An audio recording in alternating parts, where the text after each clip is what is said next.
मांगने वाली औरत आई, उसके पास दो छोटे छोटे बच्चे थे, दोनों बच्चे भूखे थे, मुझसे कुछ खाने पीने की चीज मांगने लगी। मेरे पास कोई चीज नहीं थी, मैं घर के अंदर गई, मैंने कुछ तलाश किया तो मुझे खजूर रखी हुई मिल गई। मैं जो बोल रहा हूं समझ में आ रहा है ना? अब इससे ज्यादा आसान भाषा में क्या बोले हम? बंगला आता ही तो नहीं है, यही तो मुश्किल है। हम सीखने की कोशिश भी नहीं करते हैं, वरना 25 साल से तो बहुत कुछ सीख जाते, नहीं सीख पाते हैं। अब बंबई में जाता हूं तो लोग कहते हैं मराठी सीख लो, हैदराबाद में जाता हूं तो लोग कहते हैं तेलुगु सीख लो। तो कहां कहां जाके किन किन की भाषा सीखेंगे? और फिर अपनी ही ठीक है, वरना कहते हैं कौवा चला हंस की चाल, अपनी चाल भूल गया। हम आपकी भाषा सीखेंगे तो हम उर्दू भूल जाएंगे। तो हम बहुत आसान वर्ड यूज कर रहे हैं। अभी लखनऊ, बंबई, दिल्ली में कहीं बोल रहे होते तो फिर हम हार्ड उर्दू बोलते। अभी दिल्ली में जो ऑल इंडिया कॉन्फ्रेंस हुई उसमें देखा आपने, 10 मिनट का टाइम मिला था मुझे, 2 घंटे की बात 10 मिनट में हमने कह दी जो कहना था।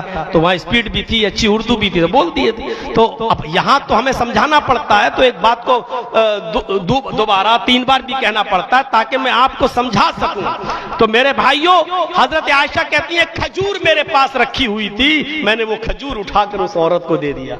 अब बताइए, बच्चे 2, खुद भी भूखी, उसके बच्चे भी भूखे, और उसको दान क्या कर रही है हजरत आयशा? एक खजूर। एक खजूर में किसी का पेट भरेगा? लेकिन मेरे पास कुछ नहीं है देने को, तो यही दे दो। उठाया, खजूर दे दिया। और मां की ममता देखो, मां ने उस खजूर को लिया, हजरत आयशा को देखा, अपने दोनों बच्चों को देखा, उसने उस खजूर को, गुठली जो होती है, उसको निकाल के फेंका। उस खजूर के 2 पार्ट्स किए, 2 हिस्से किए, आधा इस बच्चे को दे दिया, आधा इस बच्चे को दे दिया, खुद कुछ नहीं खाया और आगे बढ़ गई। हदीस लंबी है, मैं पूरी हदीस नहीं सुनाऊंगा, बस इतना बताने का मकसद था कि एक खजूर भी रखी थी तो उसको भी दे दिया। किसी भी नेकी को कम मत समझो, और किसी भी छोटी से काम को भी कम ना समझो। रास्ते में कांटा पड़ा हुआ है, हटा दो, बहुत बड़ा सवाब है, पड़ा रहता है, हम हटाएंगे तो क्या होगा? आपको बताऊं और सुनो, आप ताज्जुब करेंगे। मैंने स्पीड थोड़ी सी स्लो कर दी है आपको समझाने के लिए, थोड़ा सुनिएगा। हजरत अबू बकर की हुकूमत थी, खिलाफत। खलीफा समझ गए ना? समझ लो चीफ मिनिस्टर उस इलाके के। अब आप अच्छी तरह समझ जाएंगे। हजरत अबू बकर चीफ मिनिस्टर थे, अपने एरिया के खलीफा थे, और उनके जमाने में एक औरत बहुत बूढ़ी हो चुकी थी, आंखों से दिखता नहीं था, पैरों से लंगड़ी थी।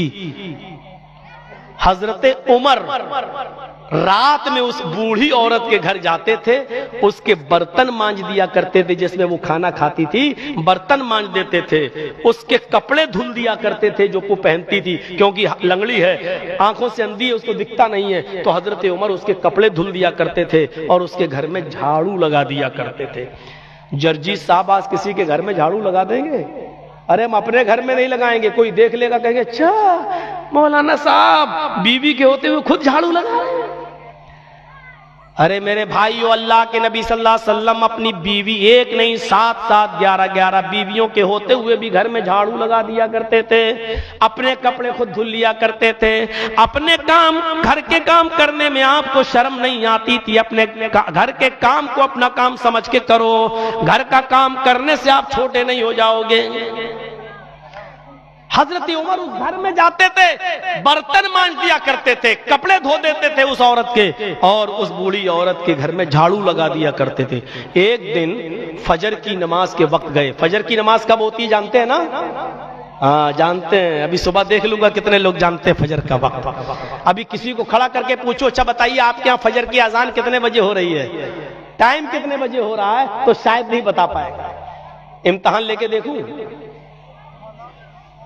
दिल तो चाहता है कि इम्तिहान लूं, लेकिन किसी को भी खड़ा करूंगा तो कहेगा कमीना मैं ही मिला था तुझे।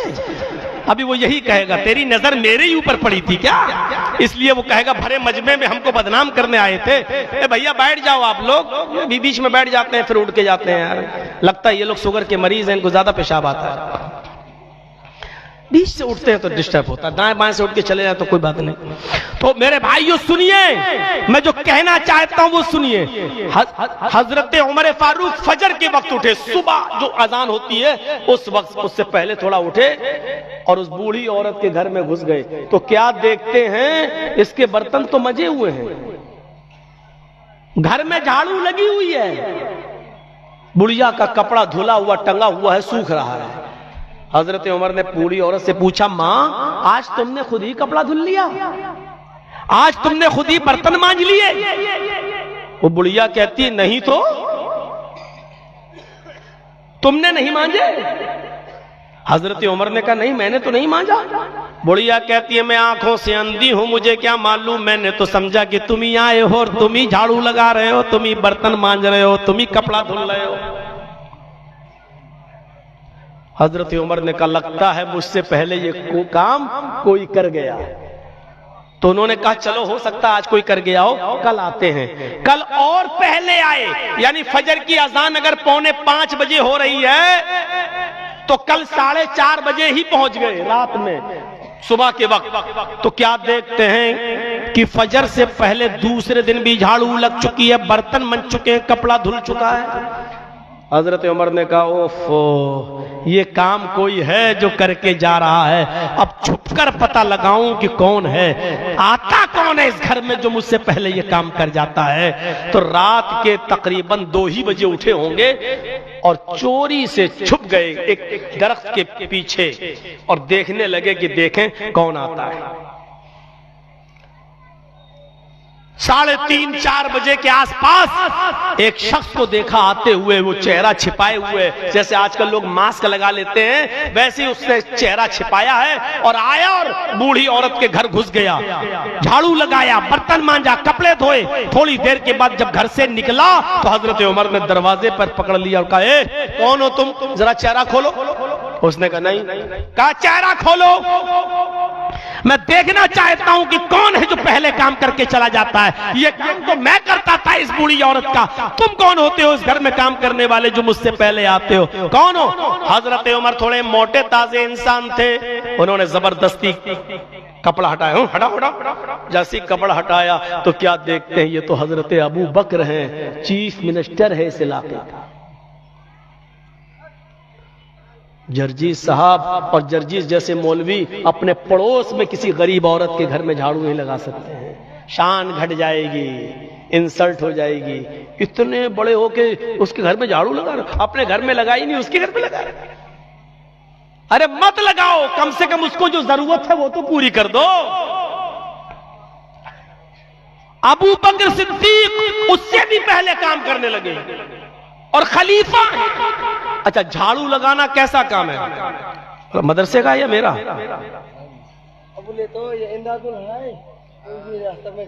अच्छा पैसा देना हो तो यहाँ दीजिएगा, जिसको भी देना हो मदरसे के लिए वो यहाँ पैसा दे, मदरसे का ताबुन होना चाहिए, जरूरी है, लेकिन तकरीर डिस्टर्ब ना करो। इमदादुल क्या मतलब दूसरी शादी होना उसकी?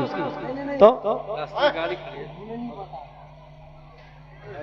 भाई कोई बंगला में बोले, हम तो नहीं समझ पा रहे हैं। बोल दीजिए, बेचारा मजबूर है। हाँ बोल दीजिए, जो बोला बोल दीजिए। ইমদাদুল কে আছেন, রাস্তায় অপেক্ষা হচ্ছে আপনার, আপনি চলে যান। हम समझ गए क्या है, लेकिन बस समझ तो जाता हूं लेकिन बोलना मुश्किल होता है। तो मेरे भाइयों, हजरत अबू बकर सिद्दीक ने झाड़ू लगाई। अच्छा झाड़ू लगाना मामूली काम है, लेकिन हजरत अबू बकर इसको भी कम नहीं आंक रहे हैं, इसको भी कम नहीं समझ रहे हैं। चलो ये मौका मिला तो ये काम करो। तो कोई भी छोटा से छोटा भी अच्छा काम करने का मौका मिले तो कर जाओ, शायद अल्लाह को यही अदा पसंद आ जाए और मग़फ़िरत फरमा दे, बख्श दे। आपको पता है अल्लाह कैसे कैसे लोगों को बख्श देता है, जन्नत दे देता है। आइए मैं एक ऐसा वाकया सुनाऊं जो बुखारी शरीफ की हदीस के अंदर आया। बनी इसराइल में एक आदमी था, अल्लाह के नबी सल्लल्लाहु अलैहि वसल्लम फरमाते बैनमा रजुलुन, वो निकला अपने घर से, यमशी चले चला जा रहा था, फश्तद्द अलैहिल आतश, और प्यास की वजह से तड़प रहा था। अब देखिए, मैंने बताना शुरू किया, समझिएगा। एक आदमी अपने घर से निकला, चाह रहा है, जंगल से गुजर रहा है, और प्यास उसको इतनी लग रही है कि प्यास समझते हैं ना, पानी की तलब, प्यास इतनी उसको लग रही है कि प्यास की वजह से उसकी जबान बाहर निकली, तड़प रहा है, पानी के ढूंढ रहा है कहीं मिल जाए। उसकी नजर एक कुएं पे पड़ी, कहीं ये कुआं था उस जमाने में। इस कुएं को देखता है तो कुएं छोटे छोटे होते, अब हमारे यूपी में आ जाओ तो बहुत गहरा पानी, बहुत अंदर, बहुत खोदना पड़ता है, और आपके बिहार में कहीं कटिहार साइड में, पूर्णिया साइड में चले जाओ तो 5-6 फीट की अंदर ही पानी निकल आता है। तो उस जमाने में कुएं ज्यादा गहरे नहीं होते थे, पानी जल्दी निकल आता था। तो वो कुएं को देखता है, झांक के देखा कि हाँ ठीक है हम उतर जाएंगे। फनज़ला बीरन, अरबी के अल्फाज, वो कुएं में उतरा। फशरिबा मिन्हा, पानी पी लिया। सुम्मा खराजा, फिर कुएं से बाहर आया, और जब कुएं से बाहर आया तो उसने कुत्ते को देख लिया। अब कुत्ता तो आप देखते हो कितने लोग तो गाड़ी की स्पीड कम नहीं करते, कुत्ते पे चढ़ जाए तो चढ़ जाए, मरता है तो मर जाए। मेरे भाइयों, कुत्तों को तो भागने की आदत है, आप तो कम से कम कुत्तों के मरने पर खुशी मत जताइए। उस आदमी ने कुत्ते को देखा, वो जमीन पर बैठा हुआ है, यलहफ, अरबी के अल्फाज, जबान बाहर निकाले हुए हाँफ रहा है ऐसे करके। कुत्तों को देखोगे जबान बाहर निकाल के हाँफते हैं, तो वो जबान बाहर निकाले हुए हाँफ रहा है। वयअकुलु सरा मिनल आतश, अरबी के शब्द देखिए, जमीन पर गीली मिट्टी देखता है, गीली मिट्टी, भीगी हुई मिट्टी देखता है, उसी पर जबान लगाने लगता है, यानी पानी को ढूंढ रहा है, इस मिट्टी में से पानी मिल जाए। गीली जमीन को चाट रहा है कि पानी मिल जाए। इस आदमी ने उस कुत्ते को देखा जो जबान जमीन पर लगा रहा है पानी की तलाश में। कहने लगा, जो प्यास मुझे लगी थी इसको भी लगी है, जो मेरा हाल था अब इसका हाल है, जो मेरी कंडीशन थी वो इसकी है, जो मेरी ऊपर गुजर चुकी है वो इसकी ऊपर भी गुजर रही है। इस कुत्ते को भी पानी पिलाना चाहिए, लेकिन बर्तन नहीं है, पानी कहां से ले। तो चमड़े के मोजे चलते थे उस जमाने में, चमड़े के मोजे, आज भी पहनते हैं लोग। अभी हम लोग खुद ही पहनेंगे, ये दिसंबर का महीना जो शुरू हो जाएगा चमड़े का मोजा पहनना शुरू कर देंगे। तो उस जमाने में यहां तक का मोजा चलता था, यहां तक का चमड़े का। तो चमड़े का मोजा वो पहने हुए था, वो चमड़े का मोजा लेकर उतारता है और कुएं में फिर दोबारा उतरता है। फमला खुफ़हू, अरबी शब्द, उसने पूरा का पूरा चमड़े का मोजा पानी से भर लिया। और चमड़े का मोजा पानी से भरने के बाद वो सुम्मा रक़िया, चढ़ गया। अब चढ़ा कैसे? एक हाथ में मोजा है और एक हाथ में पानी भरा हुआ है। अब कुएं में उतर तो गया, चढ़े कैसे? चढ़े कैसे? अल्लाह के नबी फरमाते, सुम्मा अमसकहु बिफी, उसने चमड़े के उस मोजे को जो पानी से भरा था उसने अपने मुंह में रख के दांतों से दबा लिया। कैसे ले गए? ऐसे पकड़ लिया। अब दोनों हाथ खाली हो गए, चमड़े का मोजा पानी से भरा हुआ, मुंह से दबा लिया, दोनों हाथ खाली। तो मरक या फिर चढ़ गया। चढ़ने के बाद बाहर आ गया, और जब बाहर आया तो वो कुत्ते के पास गया और चमड़े के मोजे को उंडेल कर कुत्ते को पानी पिलाने लगा। जब कुत्ता पानी पी चुका और पानी पीकर उसकी प्यास बुझ गई, वो चला गया। फशकर अल्लाहु लहू वगफरा लहू, शकर अल्लाहु लहू, अल्लाह को उसकी यादा इतनी पसंद आई, यानी ये कुत्ते को पानी पिला देने वाली यादा इतनी पसंद आई, उसकी इतनी पसंद आई कि अल्लाह ने उसके गुनाह नहीं देखे, पाप नहीं देखे कि तुमने दुनिया में क्या किया, तुमने मेरी एक मखलूक पर इतनी कृपा कर दी, इतना रहम कर दिया है। गफर लहू, उसको बख्श दिया, जा मरने के बाद तू जन्नत में जाएगा, तूने कुत्ते को पानी पिलाकर उसकी प्यास बुझा दी।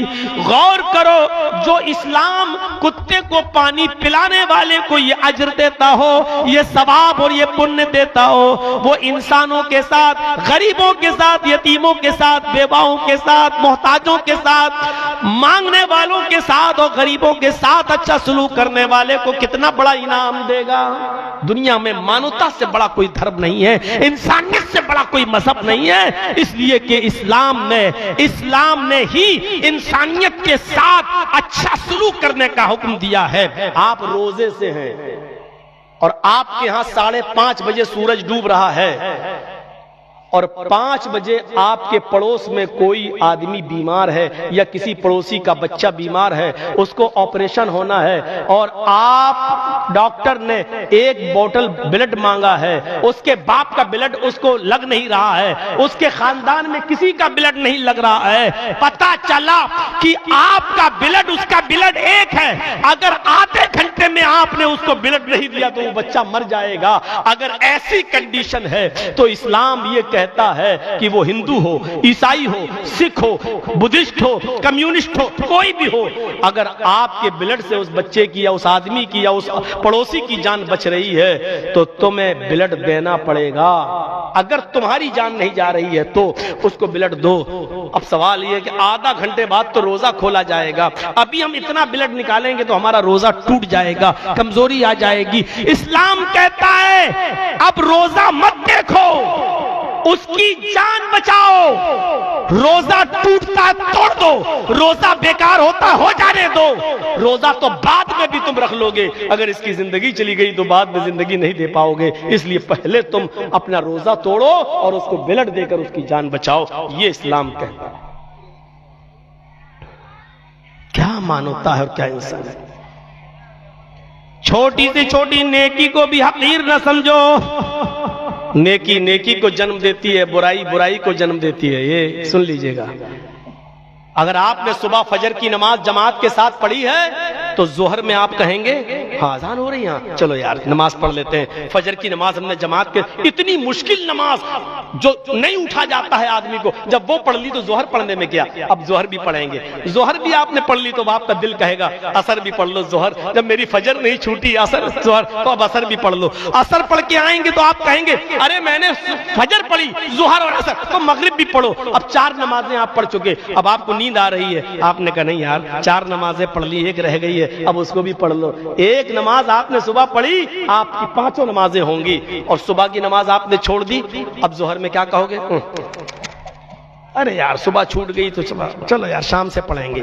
शाम हुआ तो अब क्या कहेंगे, अरे यार जब सुबह से अब तक नहीं पढ़ी है चलो यार कल से नहा धो के पढ़ेंगे या जुमे से पढ़ेंगे, अब छोड़ दी। जब आप यानी नेकी नेकी को जन्म देती है, बुराई बुराई को जन्म देती है। आपके अंदर एक बुराई है, आप दूसरी बुराई करेंगे, दूसरी बुराई है तो तीसरी बुराई करेंगे। जैसे एक आदमी था, रिश्ता मांगने गया, अपनी बेटी के लिए उसको किसी रिश्ते की तलाश थी, उसको पता चला कि फला फला गांव में एक लड़का है, अच्छा है, नेक है। उसने सोचा कि चलो उस लड़के से अपनी बेटी की शादी की बात करें। ये लड़की का बाप लड़के से मिलने और लड़के के बाप के पास गया, तो इसने सोचा लड़के से और लड़के के बाप से पूछने से पहले क्यों ना उसके पड़ोसी से पूछूं कि लड़का कैसा है। होता है हमें जर्जी साहब को अपनी बेटे बेटी की शादी करना है तो पहले पूछते हैं फला कैसा है, ये होता है सब जगह, दस्तूर है, ये उसूल है। तो उस आदमी ने पड़ोसी से पूछा कि भाई फला लड़का जो है पड़ोसी तुम्हारा, उससे मैं अपनी बेटी का रिश्ता करना चाहता हूं, तो क्या वो लड़का ठीक है।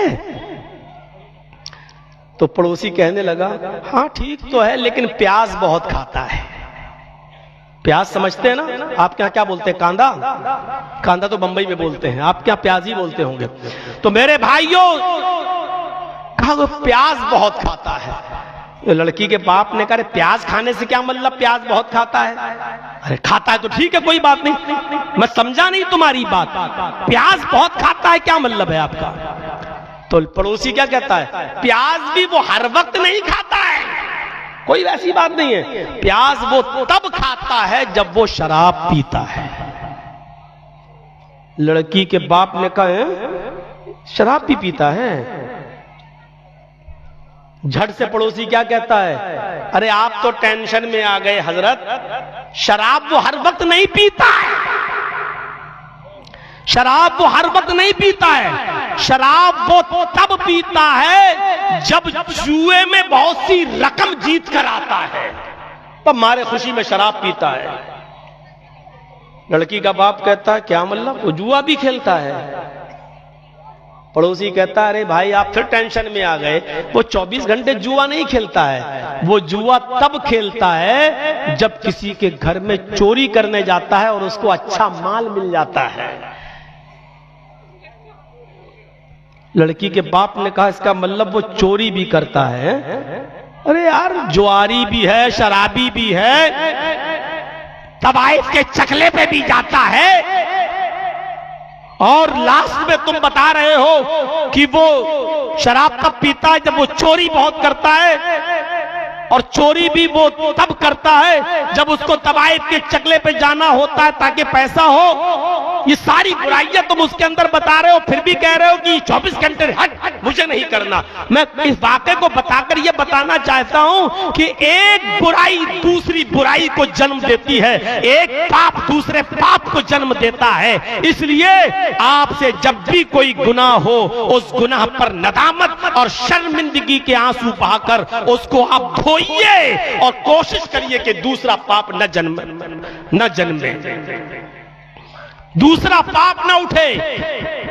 कुरान साफ लफ्जों में कहता है कि मेरे बंदो दुनिया में हमने तुम्हें पैदा किया है तो तुमसे अच्छाइयां भी होंगी और बुराइयां भी होंगी। इंसान है ही ऐसा जो अच्छे काम भी करेगा और बुरे काम भी करेगा, यही तो इंसान का कमाल है। अच्छा, इंसान अगर ये चाहे कि हमसे गुनाह ना हो, पाप ना हो, तो अल्लाह को ऐसे लोगों की जरूरत भी नहीं है।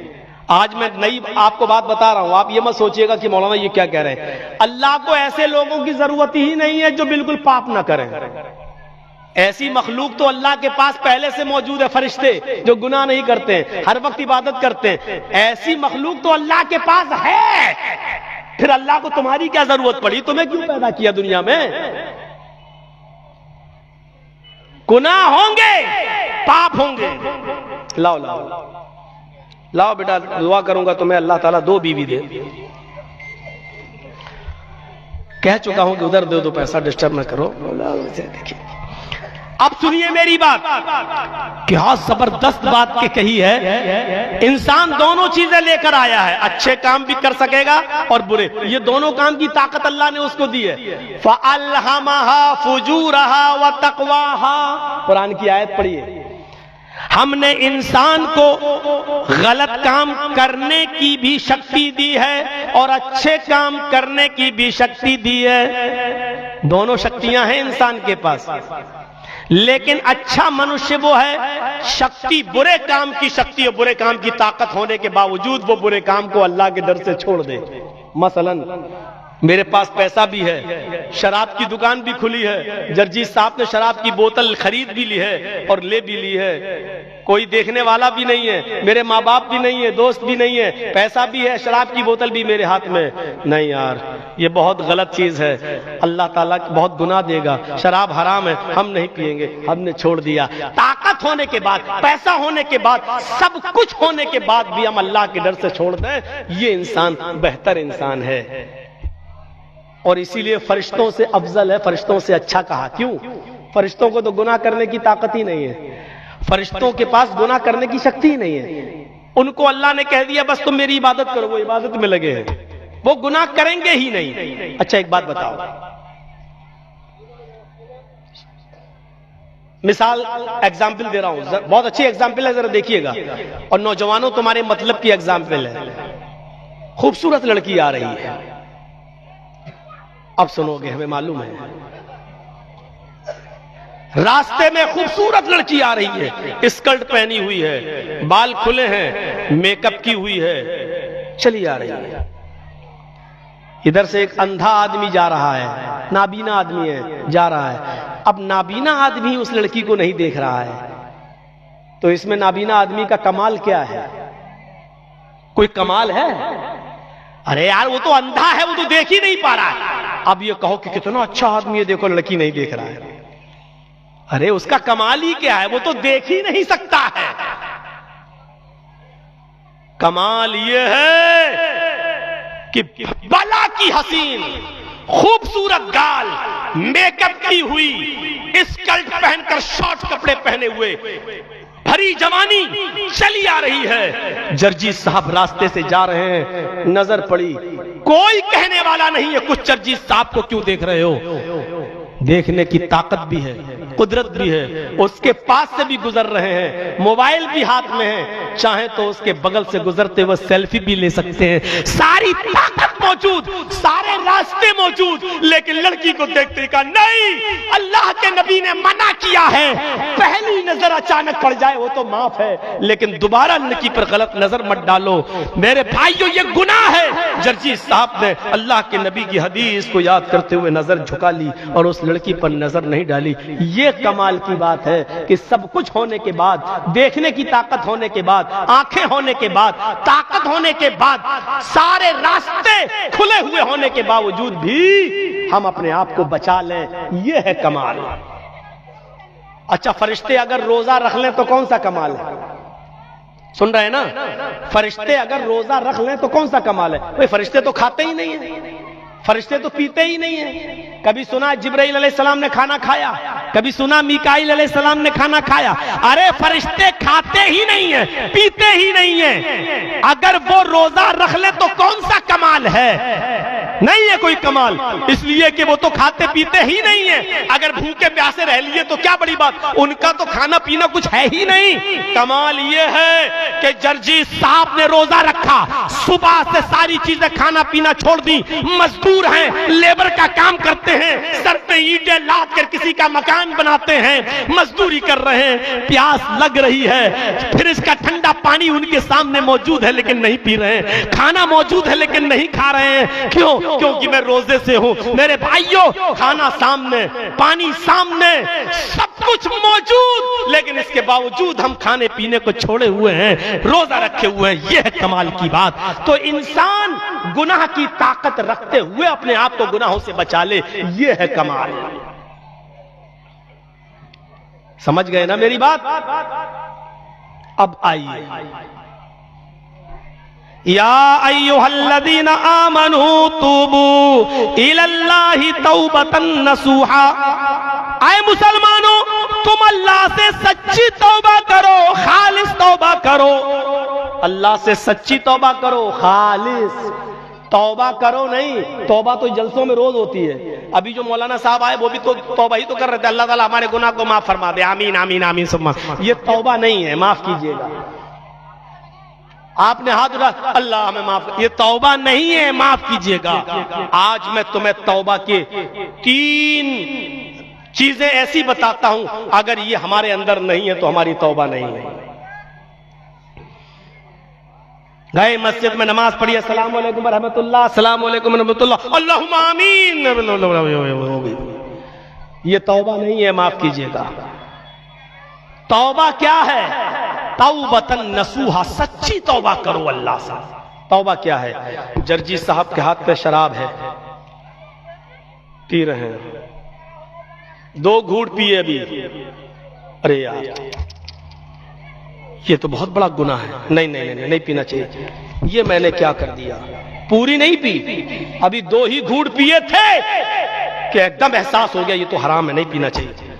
पहली चीज शर्मिंदगी होनी चाहिए, ये मैंने क्या कर दिया, अल्लाह ये मुझसे बहुत बड़ा जुर्म हो गया है। हम सिर्फ शराब की बात कर रहे हैं, चोरी पर भी यही डिपेंड, किसी लड़की के साथ गलत काम करने जा रहे हो उस वक्त भी यही चीज, मतलब हर पाप के वक्त ये तसव्वुर आना चाहिए मैंने एक गुनाह लिया है, क्योंकि वो हमारे समाज में ज्यादा चल रहा है। अब सोचिए, कोई भी गुनाह आप कर रहे हैं, करने के अरे ये पहली चीज नदामत। नदामत समझते हैं? शर्मिंदगी, लज्जा, लाज होनी चाहिए, ये हमने क्या कर दिया, ओफ नहीं। पहली चीज लाज, नहीं पीना चाहिए था, पहली चीज। दूसरी चीज हटाओ, अब आज के बाद हाथ नहीं, इसको मैंने छोड़ दिया। ये शराब की बोतल आधी बची है, अरे यार मैंने तो खरीदी थी 100 रुपए में, अभी तो मुश्किल से 20 रुपए की पी होगी, अभी तो 80 रुपए की बाकी है, चलो आज पी लेते फिर नहीं पिए, नहीं, इसी वक्त छोड़ो। ये दूसरी चीज, ये दूसरी चीज, इसी वक्त छोड़ो, छोड़ दिया, नहीं पिए, फेंक दिया। 2 चीजें, पहली चीज लाज, शर्मिंदगी नहीं, नहीं, बहुत गलत काम हुआ, इस पे लाज हुई। दूसरी चीज छोड़ दो, फौरन उसी वक्त छोड़ दो। और तीसरी चीज, अय अल्लाह मैं प्रॉमिस करता हूं, मैं वादा करता हूं, आज के बाद अब मैं शराब को कभी नहीं पीऊंगा पूरी जिंदगी। ये तीसरी चीज। ये कौन सी तौबा है यार? आज शराब पी लो, शाम को कह दो अल्लाह मुझे माफ कर दे, सुबह हो गया फिर शराब पी लो, शाम को फिर सोने जाओ अल्लाह मुझे माफ कर दे। ये तौबा नहीं है, ये मजाक है तौबा का। ये अल्लाह के साथ खेल है, हंसी है और मजाक है। आपने अल्लाह को क्या समझ रखा है? उससे मजाक करोगे तुम, अल्लाह के साथ खिलवाड़ करोगे तुम, शरीयत के साथ मजाक उड़ाओगे हम और आप। मेरे भाइयों, ऐसा मजाक पसंद नहीं है, ना अल्लाह को ना उसके रसूल को। इस मजाक से हमें अपने आप को तौबा करना चाहिए।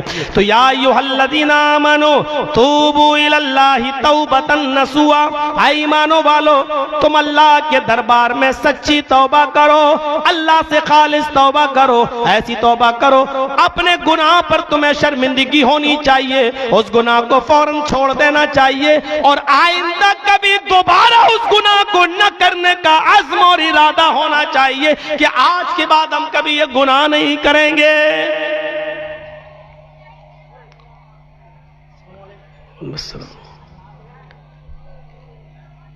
आपको भी देना है? लाइए, माशाअल्लाह, ये तो बड़ी 100 के हैं, हम तो समझ रहे थे 500 के। चलिए देख लीजिए कितना है। ठीक है, अल्लाह ताला आपको अजर अज़ीम अता फरमाए। जिस मकसद से आपने मदरसे का ताबुन किया है, अल्लाह ताला आपको उस मकसद में कामयाबी अता फरमाए। तो मेरे भाइयों, मैं ये अर्ज कर रहा था कि आइंदा कभी उस जुर्म को न करने का अज़्म और इरादा कीजिए। गुनाह तो होंगे, लेकिन जब गुनाह हो जाए तो क्या दुआ पढ़ो, ये भी सुन लो। आज एक दुआ सिखलाता हूं, याद होगी आपको, और ना हो तो याद कर लो। याद करो, अल्लाह ने जो भी बीमारी इस दुनिया में पैदा की है उसका इलाज भी उतारा है। कोई बीमारी ऐसी है ही नहीं कि जिसका इलाज ना हो। लोग कहते हैं कैंसर का इलाज नहीं है, ठीक है, हमारे डॉक्टर अभी वहां तक पहुंच नहीं पाए, ये सच है, लेकिन अल्लाह ने कैंसर का इलाज भी उतारा है। कल इंशाअल्लाह रिसर्च होगी और अल्लाह कैंसर का इलाज भी सामने लाएगा और डॉक्टर लोग कैंसर की दवा भी ढूंढ लेंगे इंशाअल्लाह। अभी हमारा महदूद और हमारा महदूद इल्म अभी वहां तक नहीं पहुंचा, लेकिन जो भी बीमारी अल्लाह ने उतारी है उसका इलाज भी उतारा है।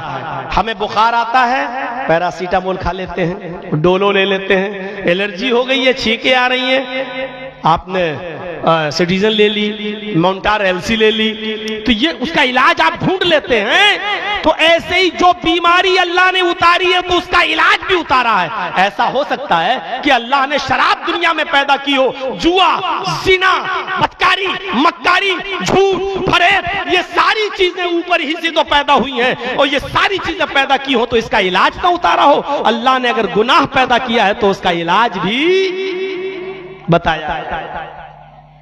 समझ गए ना? अगर बीमारी है तो उसका इलाज भी है, अगर गुनाह है तो उसका इलाज भी है। और उसका इलाज क्या है? अस्तगफिरुल्लाह रब्बी मिन कुल्लि ज़म्बिन व अतूबु इलैहि। अस्तगफिरुल्लाह रब्बी मिन कुल्लि ज़म्बिन व अतूबु इलैहि। ये दुआ कितने लोगों को याद है? जरा हाथ उठाइए तो। जितने उठा रहे हैं खड़ा करके पूछ भी लेंगे। अब बताइए कितने लोग ऐसे जिनको याद नहीं है? ये सोचने वाली बात है, और यही इलाज है। अस्तगफिरुल्लाह रब्बी, मैं मग़फ़िरत तलब करता हूं उस अल्लाह से जो मेरा रब है, मिन कुल्ले ज़म्बिन, तमाम गुनाहों से, हर किस्म के गुनाह से, व अतूबु इलैहि, और उसी से तौबा करता हूं, उसी की तरफ रुजू होता हूं कि अल्लाह तू मुझे माफ कर दे। गौर करो, इतनी सी दुआ याद करने में कितना वक्त लगेगा? याद कर लो। ये दुआ सिखलाई अल्लाह के रसूल ने कि उठते बैठते चलते फिरते लोगों ये दुआ पढ़। अल्लाह को अच्छा लगता है कि मेरा बंदा मुझसे मांगे। दुनिया में अगर तुम ये चाहो कि हमसे कोई गुनाह ना हो, ऐसा हो ही नहीं सकता। कोशिश करके देख लो, जाओ फरिश्ता बनने की कोशिश करोगे बर्बाद हो जाओगे। फरिश्ते तो हैं अल्लाह के पास, अल्लाह चाहता ही नहीं कि तुम फरिश्ते बनो। अल्लाह चाहता है कि तुमसे अनजाने में गलतियां हो, गुनाह हो जो फरिश्तों से नहीं होता, हो तुमसे, लेकिन जब गुनाह हो तो तुम मेरे पास आओ और मुझसे क्षमा मांगो, माफी मांगो। ये अल्लाह चाहता है। अगर तुमने दुआ फरिश्ता बनने की कोशिश की हो, चाह कि हमसे एक भी गुनाह ना हो, अल्लाह तुम्हें हलाक कर देगा, मिटा देगा। यस्तब्दिल कौमन गैरकुम, और तुम्हारी जगह ऐसे लोगों को दोबारा पैदा करेगा जो दुनिया में आएंगे और गुनाह करेंगे और फिर अल्लाह से माफी मांगेंगे, अल्लाह से तौबा करेंगे। अल्लाह को अच्छा लगता है कि मेरा बंदा अपनी गलती और अपनी खताएं, उसकी तौबा और उसकी माफी हमसे मांगे। ये अल्लाह रब्बुल आलमीन को अच्छा लगता है। आपको याद है? नहीं याद है तो सुन लो एक वाकया। हजरत आदम अलैहिस्सलातु वस्सलाम से भी खता हुई थी ना।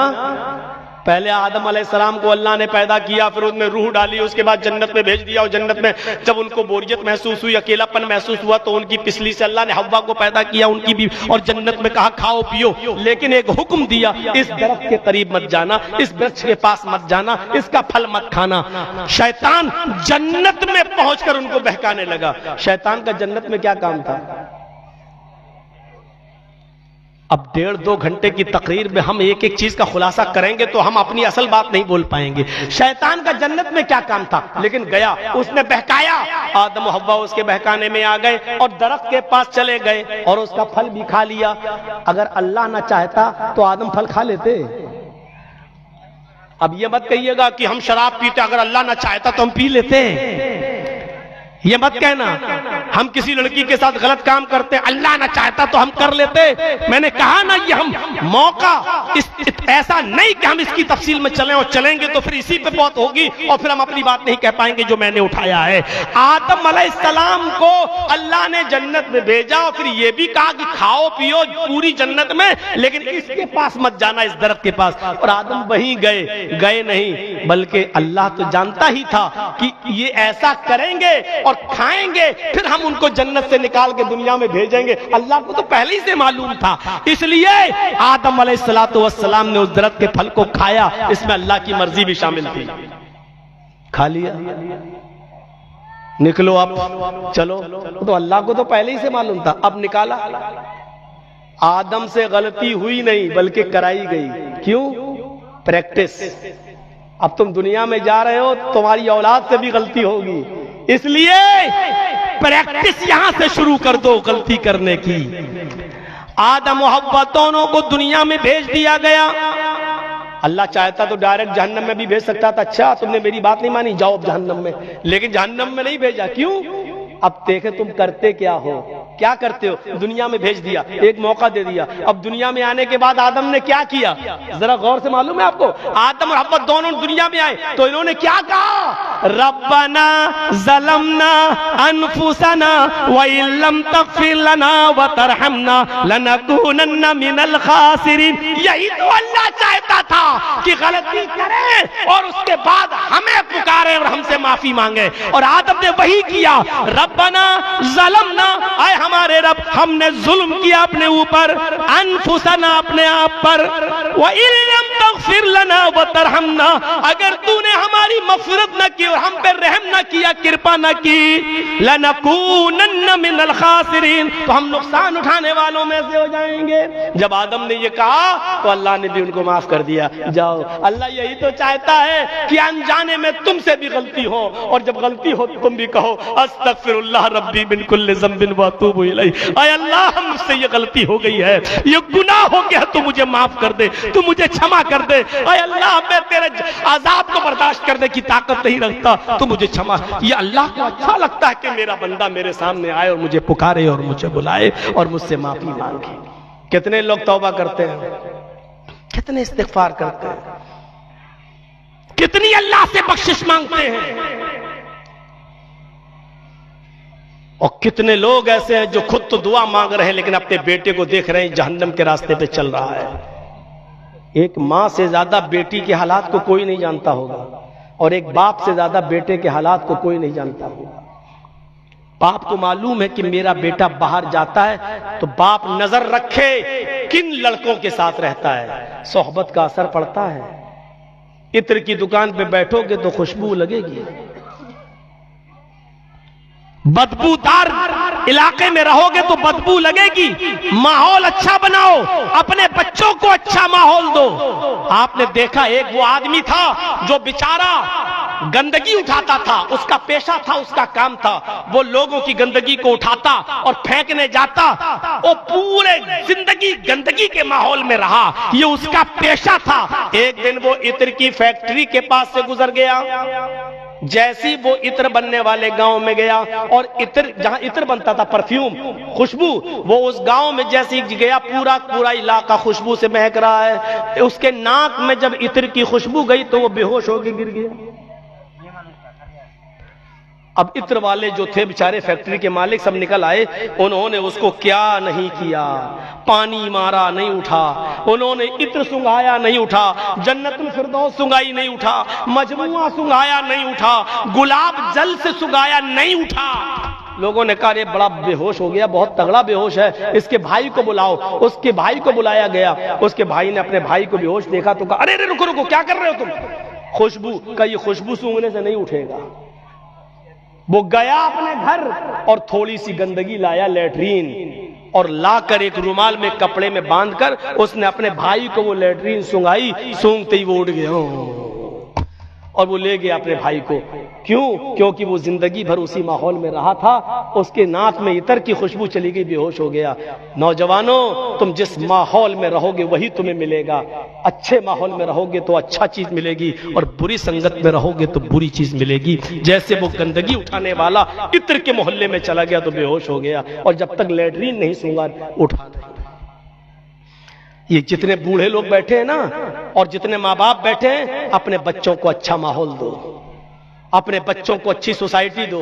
ये देखो तुम्हारा बच्चा किन लोगों के साथ जाता है। शराबी तो नहीं है, सिगरेट पीने वाले तो नहीं है, हुक्का पीने वाले तो नहीं है, कहीं ऐसा तो नहीं कि मेरा बच्चा बुरी संगत में रहकर, ऐसा तो नहीं कि हीरोइन इस्तेमाल कर रहा है, गांजा इस्तेमाल कर रहा है, ऐसा तो नहीं है कि बुरी संगत में पड़ जाए।